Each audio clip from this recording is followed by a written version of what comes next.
Hi again everyone, it's now mid-July 2016. I thought I'd just give an update of some recent activity that we've had. Went back to Site 6 the other night, about 3-4 nights ago. Had a new recruit that has joined the team and was slightly blown away by what he saw. But on that particular night we were travelling along a pathway that we were pretty sure was one of the Anglosasquatch's pathways out of the Goldilocks zone into the depths of Site 6. And right next to a small tree arch, together with a ground stick marker that was just positioned behind it, we came across this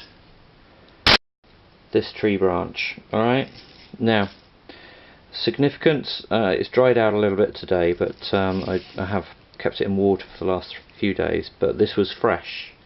Alright, so we're looking at maybe the night before, or maybe a night before that, but certainly within a day or so that this was discarded right next to the tree arch along what we assume to be one of their pathways through the forest.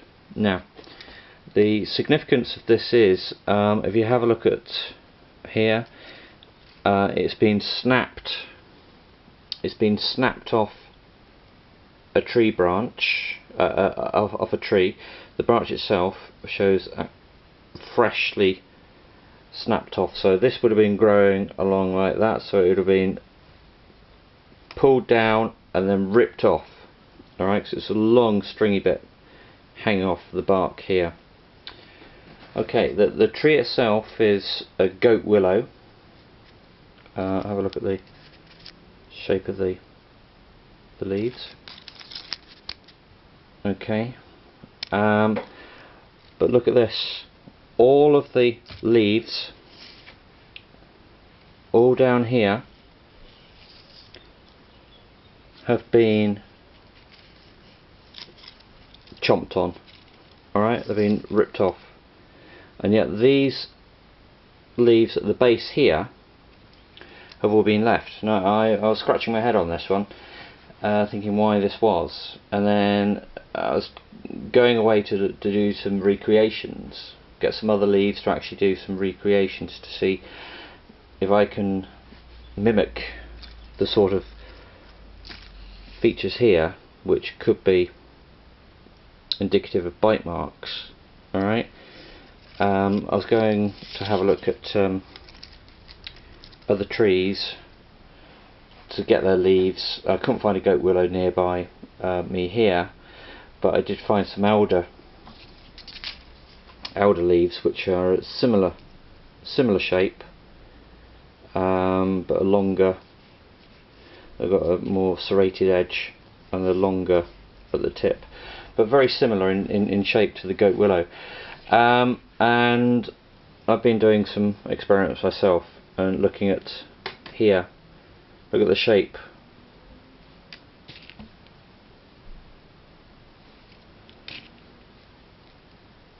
Now you compare that to the leaves that have been chomped on here. Alright, very similar sort of style. And the interesting thing is, where my front teeth meet in the middle, you can actually see here the stem, the vein in the middle is protruding a little bit. Likewise here on the remaining parts of the leaves, you can see the vein in the middle protruding. Now that could be a you know, a good indication of a similar bite process going on, like my own, but which would a human be doing this? You know, the leaves are edible, but I think that they are have to be boiled first before making them more palatable. but they do have medicinal value as well. The goat willow, it does have medicinal values to the leaves. The bark, in particular for willow, is renowned for various for having sort of various chemicals similar to aspirin. So good for a painkiller. Now, but this is clearly being eaten, but by what? For it to be pulled off a tree, carried, that's the other thing I've got to mention. It was carried to that location. Alright, it wasn't just fallen off the tree nearby. It was carried, because I had a look around and there was no goat willow right near where this tree was, where this branch was found next to the tree arch. Okay, so it had been carried there and it had been discarded right next to, of all places, the tree arch and ground stick. Okay, so yeah, why have all of these been stripped off here and the leaves down here have remained? Well, part of what I looked for when I went finding leaves to do my experiment with, I noticed the change in colour on this hazel branch. Right, if you look here, I don't know if it's going to show up very well on the camera, but if you look here, these leaves are very dark green and they look a bit sorry for themselves. But look at this, these are fresh growth, these are bright green colour. It's wilting a lot now, but bright green colour, very fresh. And you can see that these leaves would have been around at the beginning of the year. They would have grown earlier on in the summer, in the springtime. But these are fresh, only just recently been grown. So I think that's what you've got going on here. Look at the green stalks. You've got the old branch here, yeah, and then you look at these green stalks. This is fresh growth this summer, and this is where all the leaves have been chomped on. Alright, so I think this is a powerful indication of one of these Anglosasquatch's dietary habits. Goat willow is one of the bits of vegetation that I believe now we can say for sure that they feed off.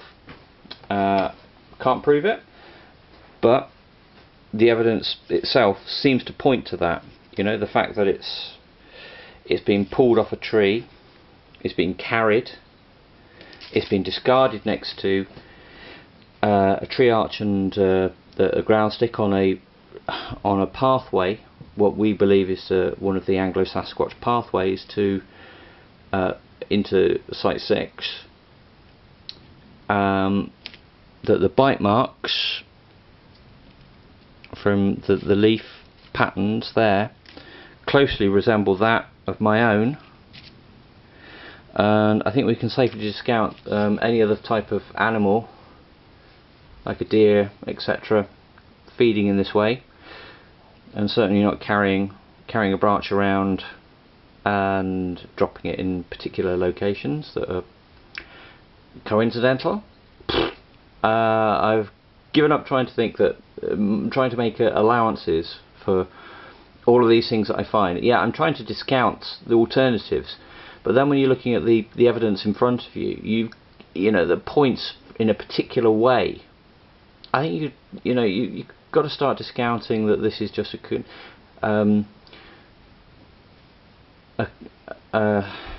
coincidence. I don't think this is a coincidence. This is being discarded there for a particular reason, right next to the tree arch, on one of their pathways. They've eaten the fresh growth, and they didn't eat any of the other leaves, so they just threw it away. But they threw it next to something that was symbolic. Alright? I wish that there was an ability to get some of the leaves DNA tested to see if there's any saliva residue on any of these leaves, but science don't want to know. So we're going to have to leave it as this evidence here speaking for itself. Yes, I did a video at the site, but that gives away a bit too much information, so I'm afraid I'm going to have to keep that one set aside. But I did have somebody there with me who was there on their first trip to site 4 and 6 and got blown away by everything, and he was there when he saw me find this particular bit of evidence. So yeah, what do they eat? Well, here's one example, and I think that's a clear example of their potential habits at feeding. So okay, watch out for that if you come across anything similar. Okay, over and out. Thanks for watching. Bye bye.